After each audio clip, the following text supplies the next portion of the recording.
दोस्तों नमस्कार। स्वागत है आप सभी का मेरे YouTube चैनल के आर हिंदी कहानियां में। आज की कहानी सुनकर आपकी भी रूह काम जाएगी। आप सोचने पर मजबूर हो जाएंगे। कहानी को डिटेल से जानने के लिए वीडियो में लास्ट तक बने रहें। तो चलिए कहानी को शुरू करते हैं। बात 13 मार्च 2021 पुणे शहर की है। उस समय दिन के यही कोई 10 बज रहे थे।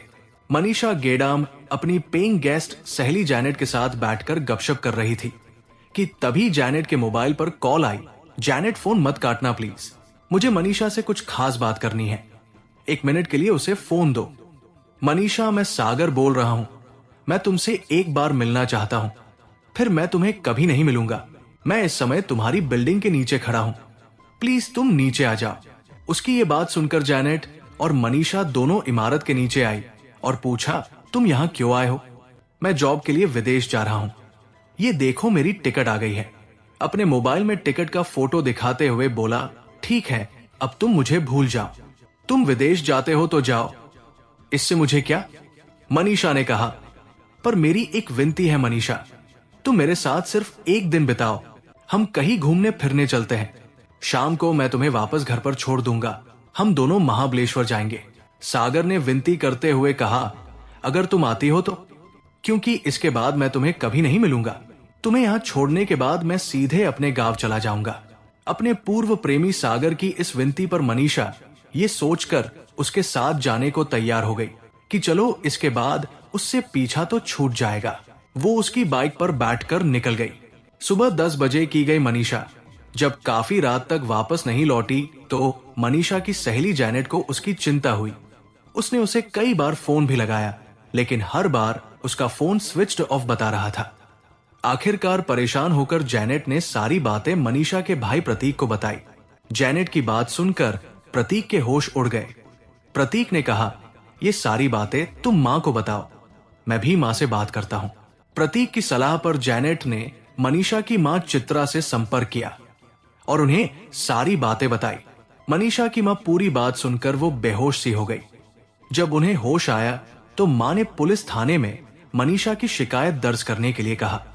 परिवार वालों के कहने पर जैनेट पुणे के चंदन नगर थाने पहुंचकर थाना प्रभारी सुनील जाधव से मिली और उन्हें सारी जानकारी दी। तब थाना प्रभारी ने मनीषा की गुमशुदगी दर्ज कर ली। थाना प्रभारी सुनील जाधव ने इस मामले को संज्ञान में तो लिया, लेकिन जिस तरह से उन्हें कार्रवाई करनी चाहिए थी वैसा कुछ नहीं हुआ। पुलिस इस मामले को एक साधारण शिकायत की तरह जांच करती रही। गायब मनीषा की बरामदगी की कोशिश करने के बजाय पुलिस सामान्य तौर पर मनीषा की तलाश करती रही। इसी तरह 13-14 दिन निकल जाने के बाद मनीषा के घर वालों का धैर्य टूटने लगा तो मनीषा का भाई पुणे आया और एसीपी नामदेव चौहान से मिलकर उन्हें सारी बातें बताई और अपनी बहन मनीषा के गायब होने में सागर का हाथ बताया। उसने कहा कि वो उसे एक तरफा प्यार करता था और अक्सर उसे परेशान किया करता था। एसीपी नामदेव चौहान ने मामले की जांच इंस्पेक्टर क्राइम सुनील थोपड़े को सौंप दी। वरिष्ठ अधिकारियों के निर्देश पर इंस्पेक्टर सुनील थोपड़े ने सहायकों की एक टीम बनाई, जिसमें उन्होंने एएसआई गजानन जाधव, बालचंद जाधव, सिपाही गणेश अवाले को शामिल कर मामले की जांच शुरू कर दी। जांच में पता चला कि सागर अमरावती जिले के थाना चादूर बाजार क्षेत्र में स्थित पप्पलपुरा गांव का रहने वाला था। पुणे पुलिस ने जब सागर का फोन ट्रैक किया तो उसकी लोकेशन चादूर बाजार क्षेत्र की मिली। ये जानकारी मिलने पर पुणे पुलिस सक्रिय हो गई। तुरंत चादूर बाजार थाने से संपर्क कर उन्हें सारी बातें बता दी और पुणे पुलिस की एक टीम सागर के गांव के लिए रवाना हो गई। गांव पहुंचकर पुलिस टीम ने चादूर बाजार पुलिस की सहायता से सागर को अपनी गिरफ्त में ले लिया। इंस्पेक्टर सुनील थोपड़े ने उससे पूछताछ की तो पहले तो वो इधर उधर की बातें कर पुलिस टीम को गुमराह करता रहा, लेकिन जब पुलिस ने थोड़ी सी सख्ती दिखाई तो वो टूट गया और अपना गुनाह कबूल करते हुए कहा कि वो मनीषा की हत्या कर चुका है।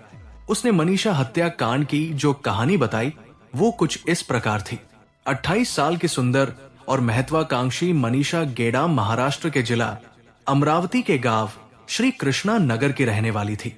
उसके पिता का नाम बाबूराव गेडाम था। परिवार में मां चित्रा के अलावा 3 भाई बहन थे। भाई का नाम प्रतीक और बड़ी बहन का नाम सुहासिनी गेडाम था। सुहासिनी की शादी हो चुकी थी। वो अपने परिवार के साथ पुणे के हड़पसर की शिंदे बस्ती में रहती थी। भाई प्रतीक अमरावती के पाटे कॉलेज में इंजीनियरिंग की पढ़ाई कर रहा था। परिवार में प्यार था। पिता बाबूराव गेडाम अपनी बड़ी बेटी सुहासिनी से कभी कभी मिलने के लिए पुणे आते जाते रहते थे। मनीषा बीए तक पढ़ाई करने के बाद पुणे के मंत्री अपार्टमेंट विजयनगर में स्थित आईटी की एक कंपनी में नौकरी करने लगी थी। वो अपनी एक सहेली जैनेट अमित पाटकर के साथ पेइंग गेस्ट की तरह रहने लगी थी। बेटी की राजदार माँ होती है मनीषा हर छोटी बड़ी बात माँ से शेयर करती थी। इसलिए मनीषा ने जब अपनी माँ चित्रा को बताया कि वो अपने कॉलेज के एक लड़के सागर गौड़ से प्यार करती है और दोनों शादी करके अपना एक सुनहरा संसार बसना चाहते हैं, तो माँ को एक झटका सा लग था। उन्होंने कुछ सोचते हुए कहा, वो लड़का कैसा है? अच्छा है माँ, मनीषा ने बताया। ठीक है, इस विषय में मैं तुम्हारे पापा से बात करती हूँ। शाम को घर आए पति बाबूराव गेडाम को चित्रा ने जब बेटी मनीषा के बारे में बताया तो वो दंग रह गए। लेकिन करते भी तो क्या करते, मामला नाजुक था। उन्होंने सागर के बारे में पता लगाया तो उसके विषय में उन्हें जो जानकारी मिली उससे उनकी आंखों के आगे अंधेरा छा गया था। वो उनका दामाद बनने लायक नहीं था, क्योंकि वो शराब सप्लायर के अलावा और भी कई गलत काम करता था। मौका देखकर मनीषा को परिवार वालों ने समझाया और कहा, बेटी तुम जिससे शादी करना चाहती हो वो तुम्हारे लायक नहीं है। क्यों पापा, सागर में बुराई क्या है? मनीषा ने पूछा। बेटी उसमें एक बुराई हो तो बताओ। वो एक अपराधी प्रवृत्ति का लड़का है। तुम होशियार और समझदार हो, तुम जो करोगी अच्छा करोगी। लेकिन बेटी, समाज में अपनी भी कुछ इज्जत और मान सम्मान है। क्या तुम चाहती हो कि समाज में अपनी गर्दन झुक जाए? पिता ने कहा। परिवार वालों के समझाने पर मनीषा ने सागर से शादी करने का अपना इरादा बदल दिया और उससे शादी करने से साफ साफ मना कर दिया था। कहा कि वो अपने परिवार वालों की पसंद से शादी करेगी। कि मनीषा की इस बात से सागर के तन बदन में आग सी लग गई थी। पहले उसने मनीषा को कई बार फोन किया। फोन बंद पाकर सागर ने मनीषा का रास्ता रोकना, उस पर दबाव और धमकाना शुरू किया। देखो मनीषा, मैं तुमसे बहुत प्यार करता हूं। अगर तुम मुझसे शादी नहीं करोगी तो अंजाम बहुत बुरा होगा। मैं तुम्हें तो तकलीफ दूंगा ही, तुम्हारे पूरे परिवार को खत्म कर दूंगा। सागर के इस तरह के बर्ताव से परेशान होकर मनीषा अपनी बहन सुहासिनी के घर पुणे चली गई थी। ये बात 2018 की है। पुणे आने के कुछ दिनों बाद मनीषा को एक अच्छी सी नौकरी मिल गई थी। मनीषा की नौकरी लगने के बाद वो अपनी बहन का घर छोड़ जैनेट के साथ जाकर शेयरिंग में रहने लगी और अपना मोबाइल नंबर भी बदल दिया था। मनीषा का नंबर बदल जाने के बाद सागर पागल सा हो गया था। मनीषा का नंबर पाने के लिए वो एक दिन उसके घर पहुंच गया। घर पर मनीषा की मां मिली। पूछने पर मां चित्रा ने उसे मनीषा के बारे में कुछ नहीं बताया, तो सागर ने मां चित्रा के साथ मारपीट की और उन्हें डराया धमकाया। उसकी धमकियों से डरी चित्रा अपने एक रिश्तेदार के साथ चादुर बाजार थाने पहुंच गई और सागर के खिलाफ रिपोर्ट दर्ज करवा दी, जिस पर पुलिस ने सागर को गिरफ्तार कर जेल भेज दिया। उसके जेल जाने के बाद थोड़े दिनों तक तो माहौल शांत रहा, लेकिन जेल से छूटने के बाद सागर का वही नाटक शुरू हो गया था। उसे इस बीच किसी तरह मनीषा की सहेली जैनेट का फोन नंबर मिल गया था और वो मनीषा से बातें करने लगा, उसे शादी के लिए परेशान करने लगा। उसने धमकी दी, तुम अगर मुझसे शादी नहीं करोगी तो मैं तुम्हारी मां को खत्म कर दूंगा। इस तरह की धमकी से कुछ दिन निकल गए थे।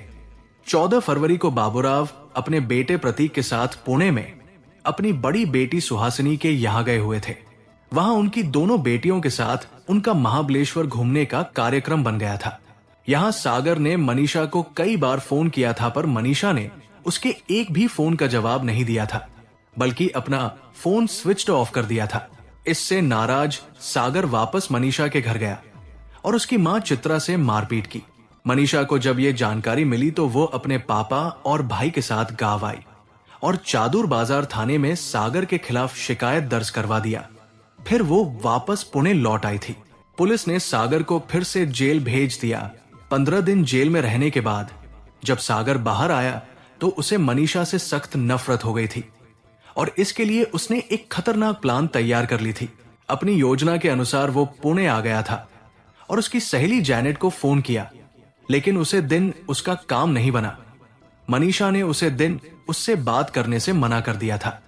घटना के दिन मनीषा को आखिर सागर ने अपनी बातों के जाल में फंसा ही लिया था और उसके साथ कुछ समय बिताने के लिए तैयार हो गई थी। मनीषा के साथ सागर ने पहले महाबलेश्वर जाने की योजना बनाई, लेकिन चंदन नगर पुणे रोड पर आने के बाद उसने अपना इरादा बदल दिया।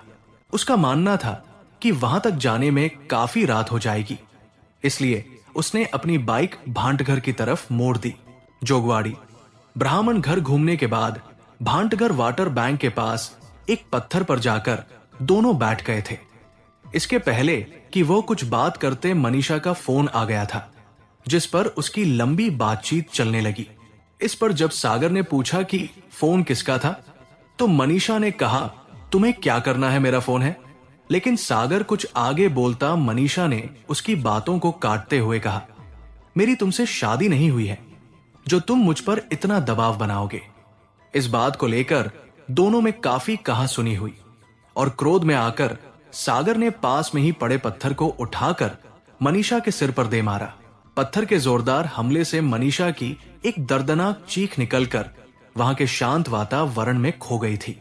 कुछ समय के बाद मनीषा की बेरमी से हत्या किया और उसके खत्म होते ही सागर ने अपनी बाइक उठाई और अपने गांव अमरावती आ गया था। गांव आकर वो अपना फोन बंद कर चुपचाप बैठ गया था, जहां से पुलिस ने उसे अपनी गिरफ्त में ले लिया था। फौरी तौर पर पूछताछ करने के बाद उसे उस जगह लेकर गए जहां मनीषा की हत्या हुई थी। उस जगह पहुंचकर पुलिस ने घटना स्थल का बारीकी से निरीक्षण किया। मनीषा का मोबाइल आदि को अपने कब्जे में लेकर लाश का पंचनामा तैयार किया, फिर उसे पोस्टमार्टम के लिए भेज दी। सागर से मनीषा हत्याकांड केस के बारे में विस्तार से पूछताछ करने के बाद पुलिस ने भादंवी की धारा 464, 302, 34 के अंतर्गत मुकदमा दर्ज कर उसे कोर्ट में पेश कर पुणे की यरवदा जेल भेज दिया। दोस्तों, इस कहानी को सुनाने का उद्देश्य किसी का दिल दुखाना नहीं है, किसी को परेशान करना नहीं है, बल्कि आपको जागरूक करना है और आपको सचेत करना है, ताकि आप लोग सतर्क रहें और सावधान रहें। तो दोस्तों, कैसी लगी ये स्टोरी कमेंट जरूर करें, वीडियो को लाइक करें और अपने दोस्तों को शेयर भी करें। और आपसे गुजारिश है कि मेरे चैनल को सब्सक्राइब जरूर करें। फिर मिलेंगे ऐसी ही किसी सच्ची स्टोरी के साथ। धन्यवाद।